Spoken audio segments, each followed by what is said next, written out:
Fahami baik-baik, ini upaya penjelasan pelurusan sejarah untuk menginspirasi generasi kita, bahwa sejarah peradaban leluhur kita bangsa Nusantara, tidak seperti apa yang tertulis saat ini.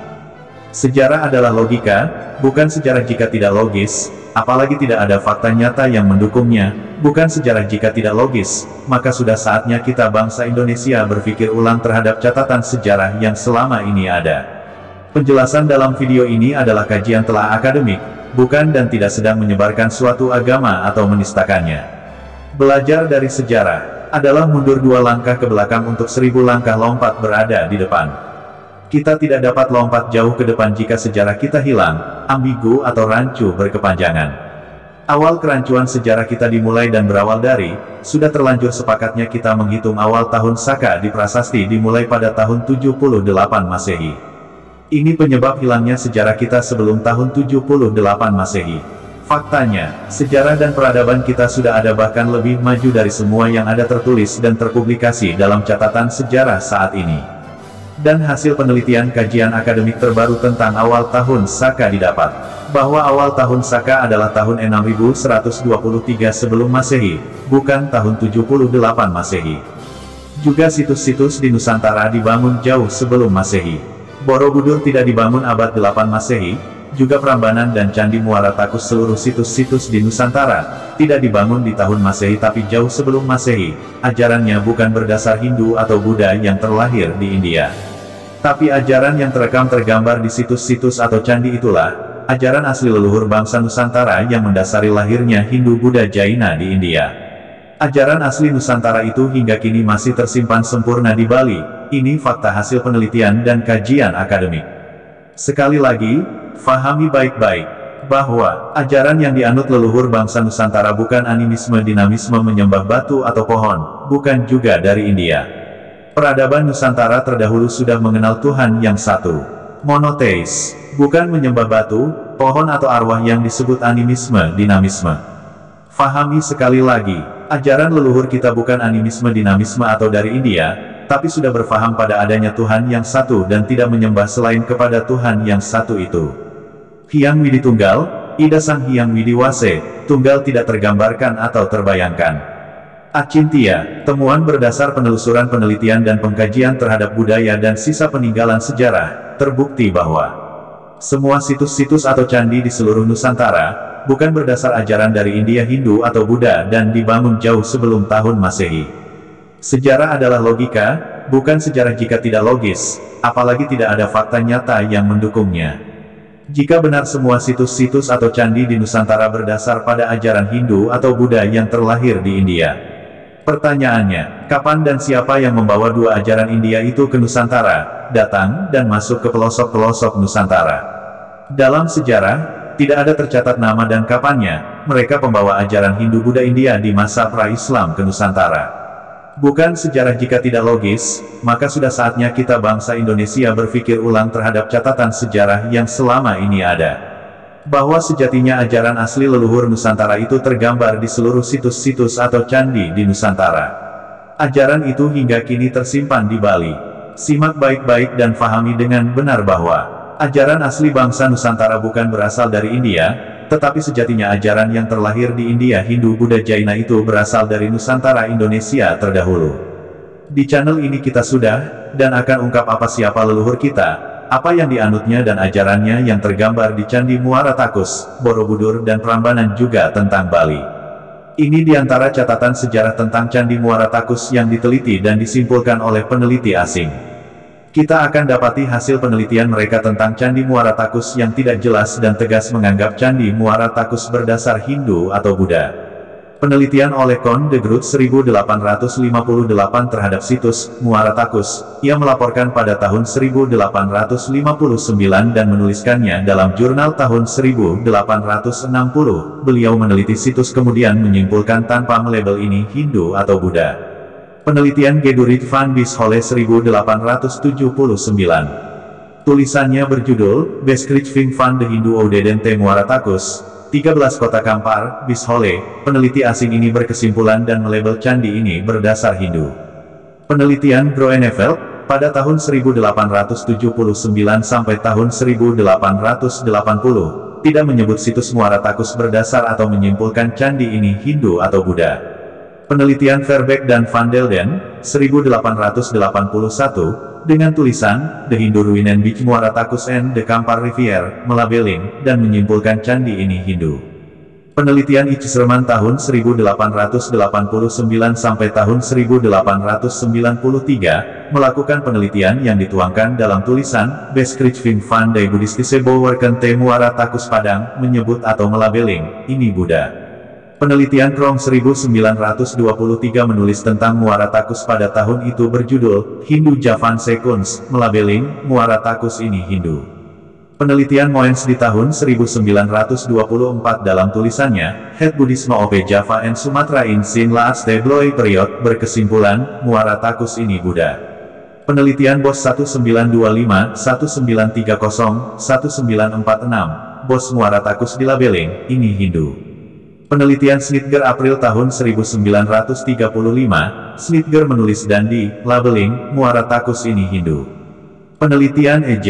Brill, 1936, menyebut situs Muara Takus berdasar atau di labeling, ini Hindu. Dari semua penelitian kolonial Belanda di atas tampak tidak konsisten terhadap apa yang mereka labelkan kepada objek situs apakah Hindu atau Buddha. Kapan dan siapa, misionaris, India ke Nusantara, hingga situs-situs dan kerajaan pra-Islam disebut Hindu atau Buddha? Tidak ada jawabannya, karena memang tidak pernah ada orang suci, pendakwah, misionaris dua ajaran yang terlahir di India datang masuk ke pelosok-pelosok Nusantara. Fahami ini hanya labeling peneliti asing, tanpa dasar. Sejarah adalah logika, bukan sejarah jika tidak logis, apalagi tidak ada fakta nyata yang mendukungnya, bukan sejarah jika tidak logis, maka sudah saatnya kita bangsa Indonesia berpikir ulang terhadap catatan sejarah yang selama ini ada. Dr. Bennett Bronson 1973, dalam Laporan Penelitian Arkeologi di Sumatera, yang dibuat 20 Mei 8 Juli tahun 1973. Penelitian dilakukan oleh Lembaga Purbakala dan Peninggalan Nasional Indonesia bekerja sama dengan The University of Pennsylvania Museum, Philadelphia, Amerika. Dari penelitian di gundukan tanah di kawasan sekitar Candi Utama Muara Takus, mereka menemukan artefak perunggu berwujud manusia berkepala gajah. Selain itu cermin perunggu yang salah satu sisinya dilapisi emas dengan presentasi mencapai 83%, artinya hampir 24 karat. Temuan lain, Vajra, juga temuan bata bertulis yang secara paleografisinya mantra berbunyi Omah Biknanta Kerham Patshevaha. Di dalam situs Candi Bungsu, ditemukan kotak tembaga yang di dalamnya terdapat 3 keping lempeng emas yang bertuliskan 1. Ohem, 2. Ah, 3. Hom. Di sisi kotak itu terdapat rabuk kremasi, tongkat dan senjata dengan hiasan permata di sisi kanan dan kiri. Bahasa lokal menyebut dengan pedang lonjong atau sulo. Omah Biknanta Kerham Patshevaha. Ketiga kata, Ohem, Ah, Hom, ada pada Hindu dan Buddha, bukan hanya ada pada salah satunya. Dari penelitian terakhir tentang Candi Muara Takus, kita dapat simpulkan bahwa ajaran yang mendasari Candi Muara Takus adalah bukan Buddha atau Hindu yang terlahir di India. Tapi ajaran yang mendasari Candi Muara Takus adalah ajaran asli Nusantara yang teridentifikasi bernama Dharma atau Dhamma. Teks kata Dharma ini terekam pada suku utama adat Kadatuan di Kampar, yaitu suku yang bernama Domo, selain Piliang, Patapang, dan Caniago. Area kota suci ini di masa terdahulu bernama Montakui, di masa setelah Islam masuk abad ke-7 ke area ini. Yaitu, di masa Sang Hyang Datuk Indra Brahman bersuku Caniago, menganut Islam berubah nama menjadi Abdullah Amirullah, area ini menjadi bernama Muotakui. Dan setelah era penjajahan hingga kini terpublikasi bernama Muara Takus.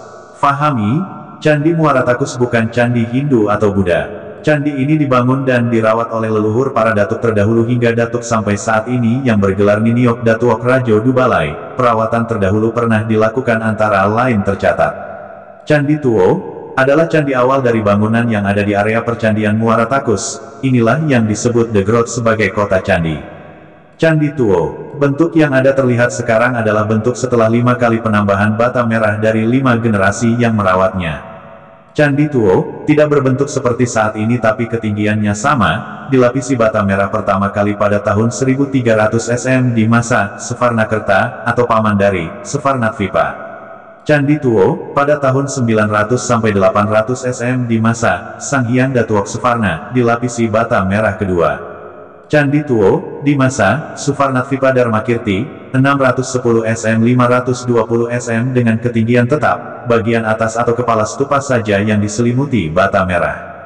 Candi Tuo, tahun 520 SM di akhir era Dharmakirti, dilakukan pelapisan bata merah ketiga.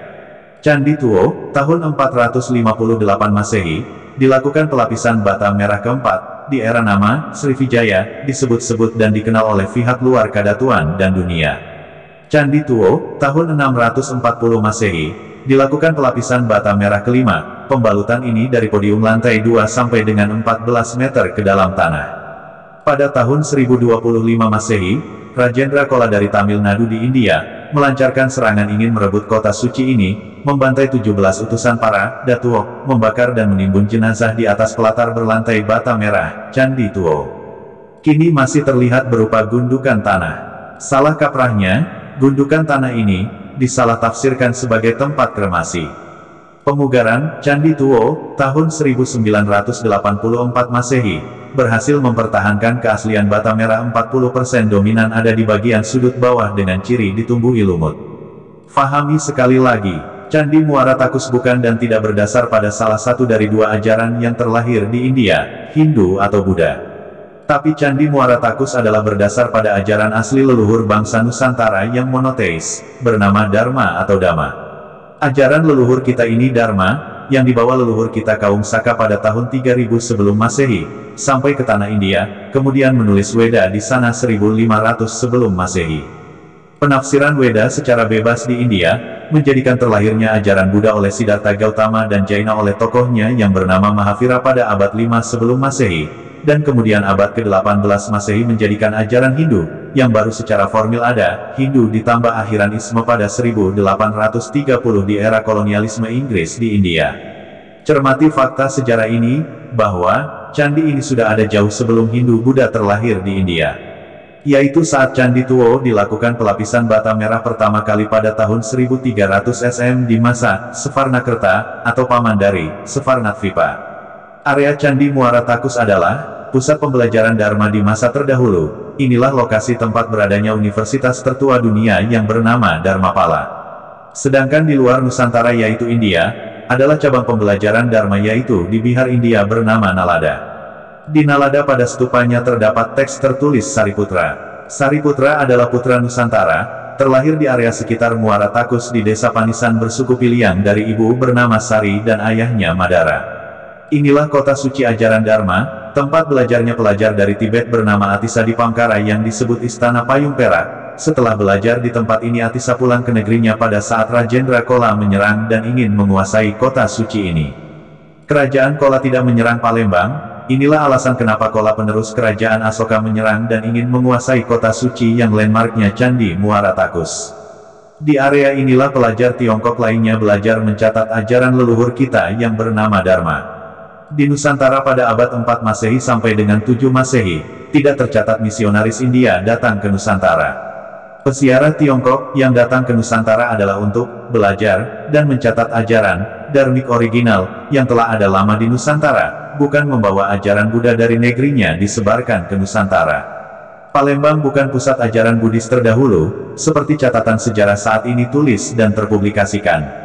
Tidak ada dasar bukti fakta sejarah tentang Palembang sebagai pusat ajaran Buddha di masa lalu. Sejarah adalah logika, bukan sejarah jika tidak logis, apalagi tidak ada fakta nyata yang mendukungnya, bukan sejarah jika tidak logis, maka sudah saatnya kita bangsa Indonesia berpikir ulang, merekonstruksi kembali terhadap catatan sejarah yang selama ini ada. Peziarah Tiongkok yang datang ke Nusantara untuk belajar dan mencatat ajaran dari Nusantara, yang dibawa ke negerinya. Pada tahun 399 sampai 414 Masehi Fahuan dalam perjalanan di Savarnadvipa mencatat apa yang dilihatnya. Ia mengikuti Sungai Ponai, adalah Sungai Panai, Kampar di tempat di mana para pelajar pernah tinggal di situ dan melakukan gerakan, berjalan berputar, mengelilingi, tope, atau stupa juga 4 guru duduk di 4 sudut, di tempat ini, menara, telah didirikan. Yang dilihat disaksikan kemudian dicatat oleh Fahuan adalah para leluhur kita, para Brahmana atau pelajar mempelajari Dharma dan melakukan gerakan suci berputar mengelilingi stupa Pradaksina Prasawiya Tawaf di Muara Takus. Sung Yun 518-521 Masehi mencatat adanya kekuasaan yang disebutnya Saka Kesatrapas. Dari identifikasi koin diduga telah ada sekitar tahun 225 Masehi dengan gambar tope atau stupa Muara Takus. Pada tahun 602-664 Masehi, Hien Sang mencatat apa yang dilihatnya di Svarnadvipa. Hien Sang melihat dan mencatat di area ini yaitu ada stupa yang dibangun oleh raja, sekitar 200 kaki tingginya. Di dekat ini ada tanda di mana Tathagata berjalan ke sana kemari. Yang dilihat Hien Sang adalah para leluhur kita, para Brahmana atau pelajar mempelajari Dharma dan melakukan gerakan suci berputar mengelilingi stupa Pradaksina Prasawiya Tawaf di Muara Takus. Apa yang dilihat dan dicatat pada tahun 399-414 Masehi oleh Fa Huan adalah sama dengan yang dilihat Hien Sang pada tahun 602-664 Masehi, sedangkan masa hidup Fa Huan hingga masa hidup Hien Sang berjarak waktu hampir 200 tahun. Ising atau Yijing, tahun 671-695 Masehi. Pengelana asal Tiongkok yang datang ke Nusantara 3 kali berangkat dari Guangzhou berlayar 20 hari selama 10 tahun di Sriwijaya 685-695 Masehi. Ia tinggal selama 6 bulan di Sriwijaya, 2 bulan di Malayu untuk belajar. Cermati sekali lagi apa yang dilihat dan dicatat Hien Sang, 664 Masehi yang berkesinambungan dengan apa yang dilihat dan dicatat Ising atau Yijing, tahun 671-695 Masehi. Hien Sang mencatat apa yang dilihatnya di Svarnadvipa. Hien Sang melihat ada stupa yang dibangun oleh raja, sekitar 200 kaki tingginya. Di dekat ini ada tanda di mana Tathagata berjalan ke sana kemari. Di tempat para imam, ada Sangharama yang dibangun. Di sini mereka membuat menara untuk menghormati Sariputra, Mudgalaputra, juga untuk menghormati Abhidharma, Vinaya dan Sutra. Inilah lokasi yang dikunjungi Fa Hien tahun 399-414 Masehi dan Hien Sang 602-664 Masehi. Di masa setelahnya di lokasi ini juga tempat Atisa Dipangkara belajar, mencatat dan membawa pulang ajaran leluhur Nusantara ke negerinya. Di sebelah timur ada Sangharama dan di tengah-tengah hutan Amra adalah tembok fondasi tua. Ini adalah tempat Bodhisattva Asa Asga menyusun sastra yang disebut Hin Yang Sing Kiau. Sebelah barat daya kota 8 atau 9 li adalah sebuah batu yang berdiam di naga. Tathagata meninggalkan bayangannya di sini. Ini adalah tradisi, tidak ada sisa bayangan yang terlihat.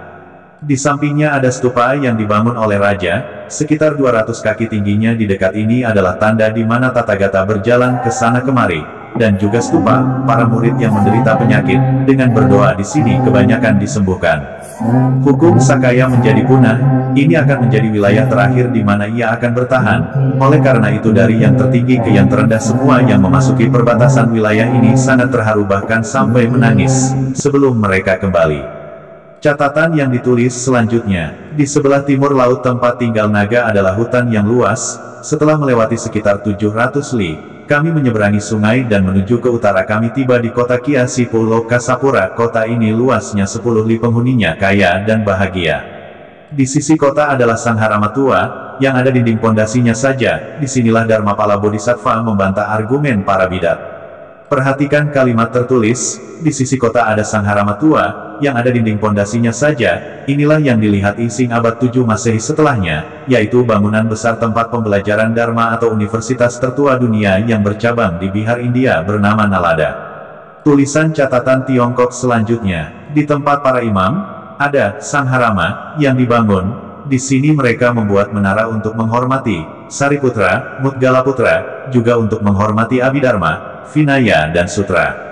Dari selatan kota melanjutkan ke selatan 4 li, kami memasuki sebuah lembah yang terletak di antara 5 bukit, melingkari sepenuhnya seperti tembok. Ini adalah situs kota lama Raja Pinpo Solo.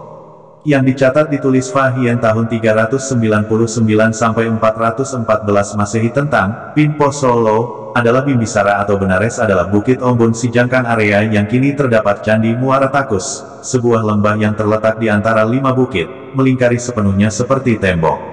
Perhatikan kata pada tulisan catatan yang dimaksud Fa Hien selanjutnya. Tathagata meninggalkan bayangannya di sini. Ini adalah tradisi, tidak ada sisa bayangan yang terlihat. Lokasi yang dimaksud Hien Sang adalah Equinox, hanya ada di situs Muara Takus. Stupa 200 kaki tingginya di dekat ini adalah tanda di mana Tathagata berjalan ke sana kemari. Adalah situs Muara Takus, di mana para Brahman melakukan ritual, pradaksina, prasawiya, tawaf, gerakan suci memutari objek. Area Muara Takus inilah mereka pelajar atau peziarah Tiongkok belajar dan mencatat juga melihat para Brahmana yang melakukan ritual di area yang tidak ada bayangan. Inilah Equinox. Fenomena alam yang disebut sebagai Equinox adalah di mana ada saat keadaan alam di suatu tempat di muka bumi pada titik sepanjang garis khatulistiwa. Jika waktu tertentu kita tepat di bawah matahari, akan ada kejadian tubuh atau benda yang tepat tegak di atas bumi yang berada di bawah matahari. Tidak ada bayangan ke kanan atau ke kiri. Ini fakta alamiah, bukti valid tentang Candi Muara Takus, bertepatan dengan fakta kejadian yang tercatat oleh peziarah Tiongkok. Sekelompok orang berkumpul di suatu area dan tidak terlihat bayangan ke arah kanan atau kiri. Di Svarnadvipa Nusantara pada masa yang lebih tua lagi, jauh sebelum zaman Veda 6500 sebelum Masehi, telah ada ajaran yang dianut, yaitu Dharma. Ajaran asli Nusantara kaum Saka nenek moyang kita, disinilah sumber awal ajaran Dharmik original. Nusantara terdahulu adalah tempatnya belajar bangsa lain. Mereka melihat dan mencatat, menyalin dan membawa pulang ilmu dari Nusantara, dan fakta nyata ini dicatat oleh peziarah Tiongkok yang datang ke sini untuk belajar. Perhatikan, catatan lainnya perjalanan peziarah Tiongkok Fahien 399 sampai 414 Masehi dari teks bahasa Mandarin, tertulis. Dalam perjalanan 2 tahun menumpang kapal dari dan ke Cina, ia mendapat bencana di perjalanan lautnya, berlabuh di Jafatvipa, dari sana kembali ke Cina, tiba di Santung lalu ke Nanking. Setelah berjalan dengan cara ini selama lebih dari 90 hari, tiba di sebuah wilayah bernama Javadvipa, di mana Brahmanisme berkembang, sementara pandangan lain dalamnya tidak layak untuk dibicarakan. Fahien tinggal di Javadvipa 2 tahun dan berhasil mendapatkan salinan Vinaya Pitaka dari Mahisasaka Dirgagama dan Samyuktagama Sutra, juga Samyukta Sancaya Pitaka. Semua kitab-kitab ini tidak diketahui di tanah Han. Setelah memperoleh karya-karya Sansekerta ini, ia ikut kembali dalam kapal seorang pedagang besar, yang di dalamnya terdapat lebih dari 200 orang dan dengan kapal yang lebih kecil di dalamnya, untuk cadangan dari bahaya navigasi laut. Huining melakukan perjalanannya selama 3 tahun di Pulau Jawa 664 sampai 667 Masehi, menerjemahkan sebuah sutra tentang pemahaman nirwana yang agung. Penterjemahan ini dibantu seorang pakar Jawa yang bernama Jenana Badra, yaitu ilmu tentang kehidupan setelah kematian, di Nusantara ini bernama Svarga. Teks literasi kata Svarga ini ada pada relief dasar bangunan Borobudur dan bukan tertulis Nirvana atau Nibbana. Ini bukti Borobudur bukan dan tidak berdasar ajaran Buddha yang dicetuskan Yang Mulia Siddhartha Gautama. Perhatikan apa yang dilihat dan dicatat peziarah Tiongkok di Pulau Jawa oleh Fahuan 337 sampai 422 Masehi di Javadvipa atau Pulau Jawa saat ini. Di atas bukit telah didirikan sebuah menara besar, jarak antara keduanya 15 yojana, dengan tinggi 470 kaki, dihiasi dengan emas dan perak, disempurnakan dengan setiap zat berharga. Di sisi menara didirikan Sangharama yang disebut Abayagiri, berisi 5.000 imam. Mereka juga membangun aula yang ditutupi dengan ukiran emas dan perak, disatukan dengan semua zat berharga. Di samping aula ditanam pohon peitu. Ketika tingginya sekitar 220 kaki, pohon itu mulai condong ke arah tenggara. Raja memerintahkan untuk membuat 9 penopang pohon, tapi akar pohon tetap menembus penopang itu dan akar keluar hingga 20, menembus bumi. Di bawah pohon itu didirikan sebuah kapel, di tengahnya ada sosok patung dalam posisi duduk. Di tengah-tengah aula ini ada sosok patung, tingginya sekitar 22 kaki, seluruh tubuh berkilau dilapisi dengan 7 zat berharga, di tangan kanannya memegang mutiara yang nilainya tak ternilai, yang dilihat dan dicatat Fahuan pada saat ini bernama Mendut.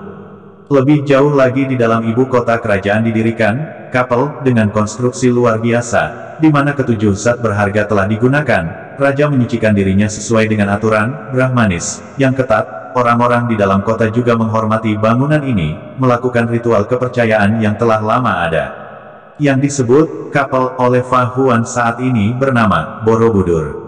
Perhatikan sekali lagi, apa yang dilihat dan dicatat peziarah Tiongkok di Pulau Jawa oleh Fahuan 337-422 Masehi di Javad Vipa atau Pulau Jawa saat ini. Yang disebut kapel oleh Fahuan saat itu adalah bangunan yang kini bernama Borobudur. Jadi abad 4 Masehi tepatnya 337-422 Masehi Fahuan sudah melihat Borobudur. Ini fakta sejarah nyata bahwa Borobudur tidak dibangun pada abad 8 Masehi, seperti perkiraan Kasparis. Sejarah adalah logika, bukan sejarah jika tidak logis, apalagi tidak ada fakta nyata yang mendukungnya, bukan sejarah jika tidak logis, maka sudah saatnya kita bangsa Indonesia berpikir ulang terhadap catatan sejarah yang selama ini ada.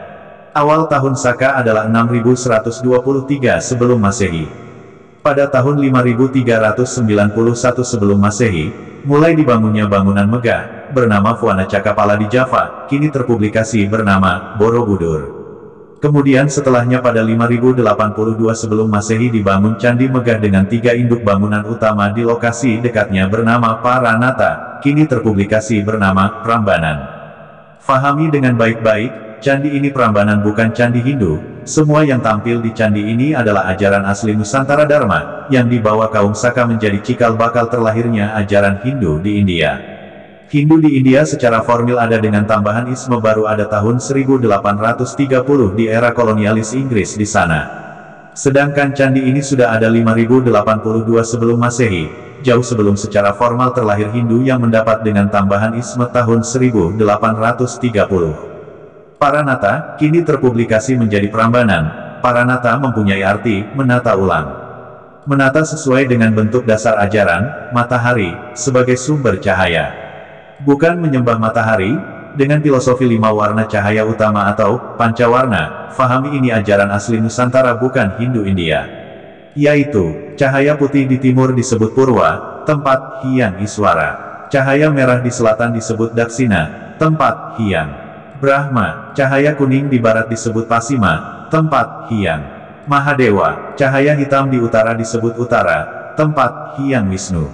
Segala warna cahaya di pusat disebut Madya, tempat Hyang Siwa, yang melebur atau menyatukan. Hyang Siwa atau Siwa, ini kemudian di luar Nusantara disalahartikan menjadi sebagai dewa perusak. Fahami, Prambanan bukan berdasar ajaran Hindu India juga.